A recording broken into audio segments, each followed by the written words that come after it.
Hi, I'm Linda Jensen, Design Your Life coach and psychologist here offering free life coaching around the topic of talking type in troubled times.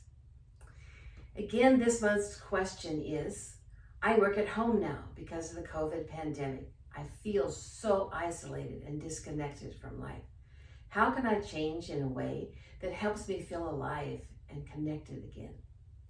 Last week, we talked about limiting beliefs and how they can sabotage problem solving.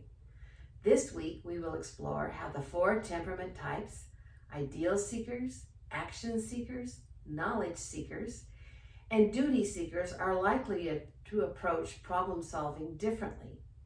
It's important for me to bring understanding about self-help strategies and approaches that are designed for all people. I believe we all process information and act on it in unique ways that fit how we are hardwired to think and act on the values that seem to come with our hardwiring. How we approach problem solving, then, is unique to us, so self-help approaches need to adapt to our uniqueness. One size fits all in myself does not fit in my self-help concept.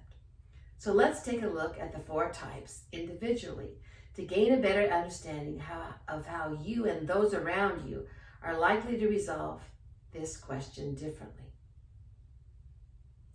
Ideal seekers are big picture thinkers and empathy feelers.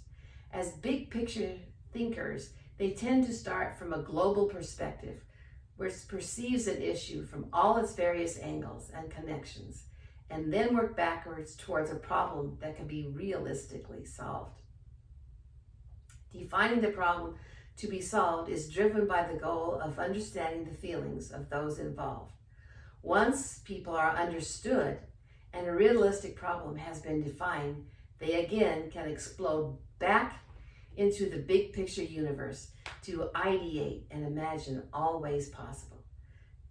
Dreaming to imagine solutions that feed your sense of passion, purpose, and power can build a sense of reconnection. Deciding on a realistic and doable option that connects to your inner spirit can then motivate connecting like-minded people who share your passion, and working together synergistically will likely help you feel alive again.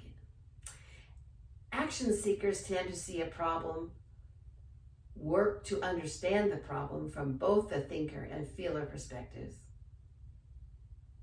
interpret the problem from their value system, decide on the course of action, and then take charge and make good outcomes happen.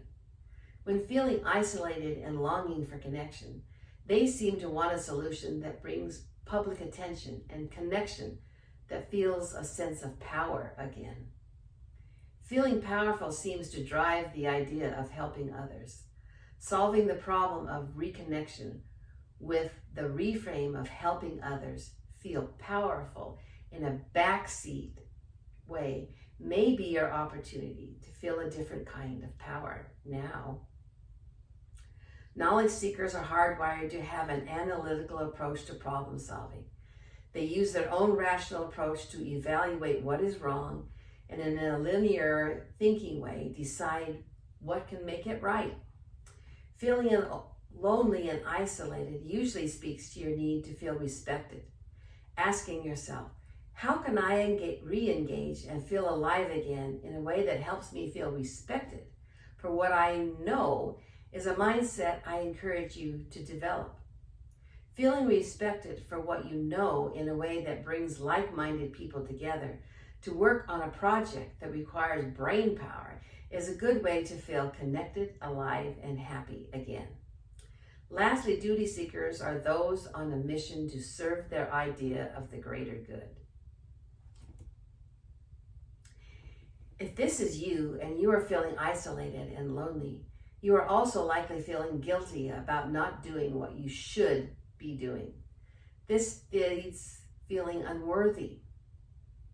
Your typical problem-solving approach is to bring people together around an issue relating to right living. Persuasive communication is your likely method of problem solving. Getting back out in life in some way that converts minds to your way of thinking is one way to reconnect. Another way might be to rethink the art of communication from the design thinking perspective, which reframes the idea of right living and problem solving to design thinking, which works to 1. Listen to and understand the situation. 2. Define a problem from an empathy perspective. 3. Imagine all possibilities for an effective solution. 4. Choose a realistic and doable solution. And finally, 5. Test it out. With this expertise, you can then act as a coach to empower a new solution reality. Moving from preacher to coach is a different way to rethink duty now.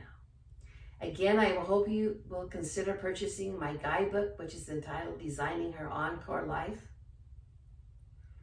and my online life coaching program. Both links can be found in the description box below. Thank you and see you next week.